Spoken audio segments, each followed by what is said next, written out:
Audio log. Day, I don't know. The clock in here is dead. So 142, if I'm counting right, and I'm probably not. My name is Elias Thorne, Senior Extraction Specialist, Station 7, Helium-3 Outpost, Mare Tranquillitatis. The Sea of Tranquility. Tranquility, whoever wrote that name on a map never had to put a drill through its throat. 4 hours ago, the ground moved. They told us the crust was stable here. 3 years of survey data. Every geologist on the contract signed off on it. And maybe they weren't lying. Maybe the moon just doesn't care what we wrote down about it. The primary cavern came down all at once, not like a rock slide. There's no air here to carry a rumble, so there was no warning sound, nothing building. 1 second I was running a seal check in the secondary airlock, and the next second the floor hit me in the knees and the lights went out, and every alarm in the station started screaming at the same time. Then the alarm stopped, because the thing they were warning about had already finished.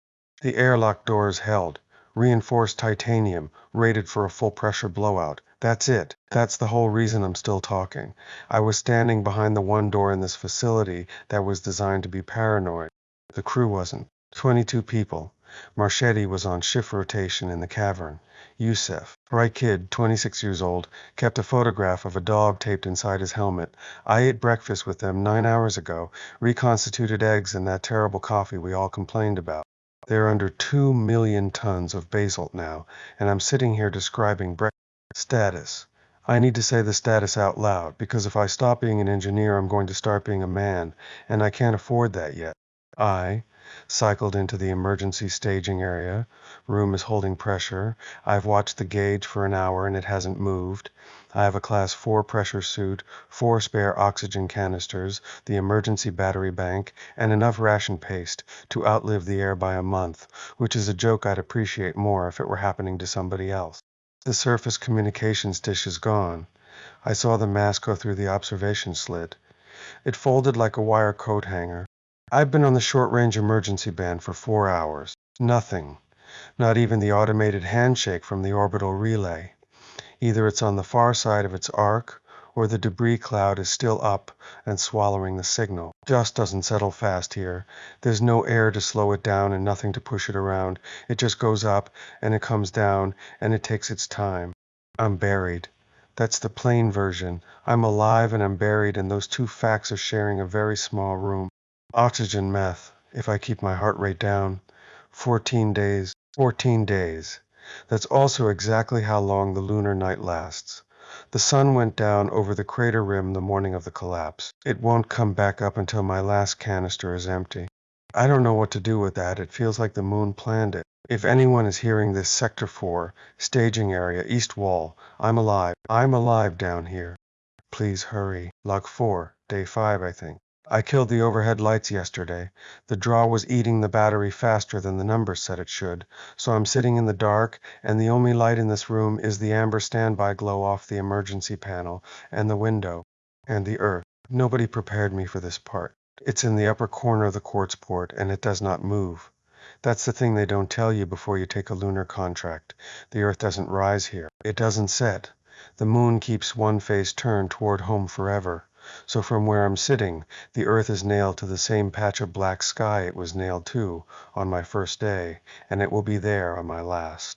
It doesn't come. It doesn't go. It just hangs there and watches. It's a blue so deep it looks wet. White clouds turning slow across the Pacific, a thread of green along the top of Africa, small enough that I could cover it with my thumb, and I've tried, and I always take my thumb away after a second because covering it feels like something you shouldn't do. Everyone I have ever loved is inside that thumbprint. Right now, down there, it's a Tuesday afternoon somewhere. Somebody is annoyed about traffic. Somebody is standing in a kitchen deciding whether to make the phone call they've been avoiding. Kids are running across grass. Actual grass, and the wind is moving through trees and making that sound like water when the leaves all turn over at once. I would trade every remaining hour for 10 seconds of that sound. Because here's what nobody warned you about dying out here. I always assumed it would be the cold or the suffocation, something with teeth.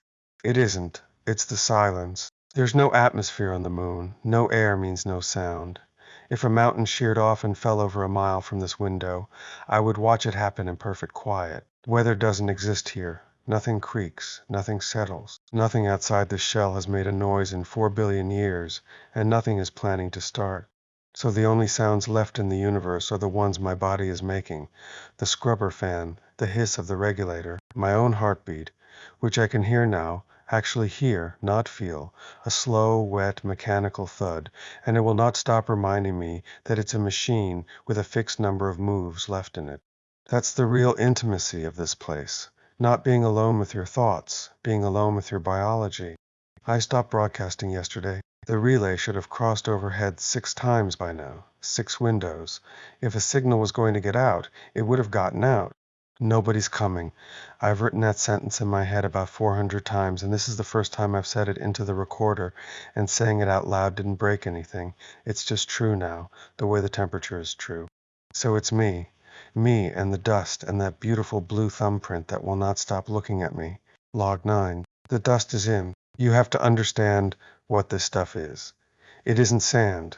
Sand has been tumbled by rivers and oceans for 1 million years until every grain is round and smooth and harmless. There's never been water here. There's never been wind. So every single grain of lunar regolith is exactly the shape it was when a meteorite smashed it into existence, a microscopic shard of glass with edges that have never been worn down by anything. And it carries a static charge, so it doesn't fall off you. It climbs. It smells like gunpowder. Like the inside of a spent firework. That's the last thing I expected the moon to smell like. The collapse must have opened hairline fractures in the staging seals. Nothing I could see, nothing that would show on a pressure gauge in 5 days. But everything in this room is gray now. My hands are gray. There's a film of it across the quartz port, so even the earth is going gray. And I've been wiping the same patch of glass clean twice a day like an idiot with a superstition. It's in the joints of the suit. I can hear it grinding when I lift my arm. That dry, scraping sound, glass chewing on metal. It's in the scrubber. The fan pitch went up 2 days ago, and it hasn't come back down. And it's in my lungs. Metal taste.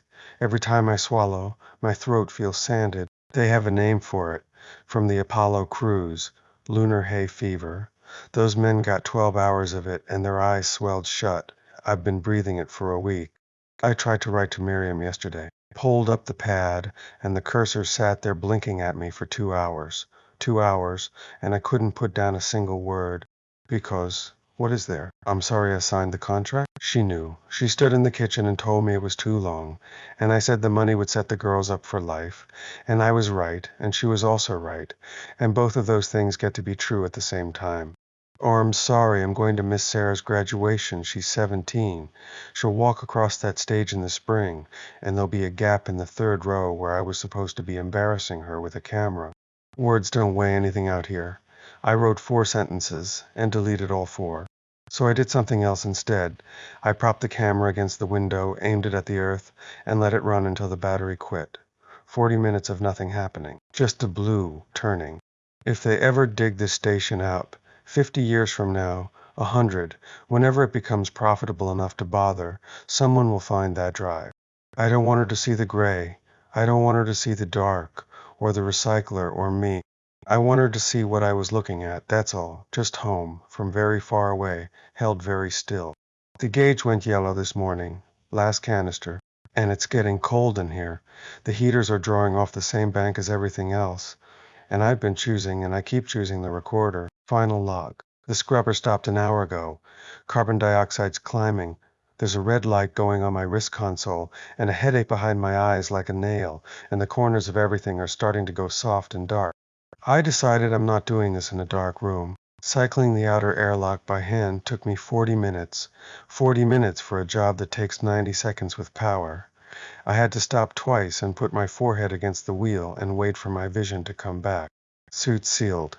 10 minutes of reserve in the helmet, maybe 12. I'm going outside. Oh, the sun is coming up. 14 days of night. And it waited for me. The rim of the crater is going white. That hard, surgical, unfiltered white. No atmosphere to soften it into orange. And the shadows are stretching out behind every stone for what looks like miles. Black and white and nothing in between. It looks like a photograph somebody bleached. The light is moving across the ground toward my boots about as fast as a man walks. I can watch it come. There's a low ridge east of the staging hatch, looking out over the sea. I'm going to sit down here. And there it is, right in front of me, not through a scratched window. Just there, blue enough to hurt. The alarms in the helmet were screaming, so I muted them. I've had enough noise for one life. I want the quiet now. I earned the quiet. Funny thing, for thousands of years, people sat outside on warm nights and looked up at this rock and made up stories about it, wrote poems, named it after gods, promised each other things while standing under it. And not one of them ever imagined a man sitting up here on the gray side of it, looking back down at them. Nobody in all that time got this view. I'm the only one. That's not nothing. That's actually not nothing at all. The dust I'm sitting in hasn't moved in 3 billion years. No wind here. No rain, nothing to erase anything. So the boot prints I just walked across that ridge are going to stay exactly where I put them, sharp edges and all, long after the station is buried, long after Miriam, long after Sarah and her kids and their kids and everyone who ever knew my name is gone from that blue circle in the sky. My footprints will still be right there. The moon keeps everything. It just never tells anyone. I'm not frightened. I want that on the record. The fear burned itself out somewhere around day 6, and what's underneath it is calm. Heavy and gray and calm. Miriam, I love you. That's the whole message. It was always just that. I don't know why I thought it needed more. Sarah Ava, be loud. Be so loud. And tell them the sea of tranquility finally lived up to its name.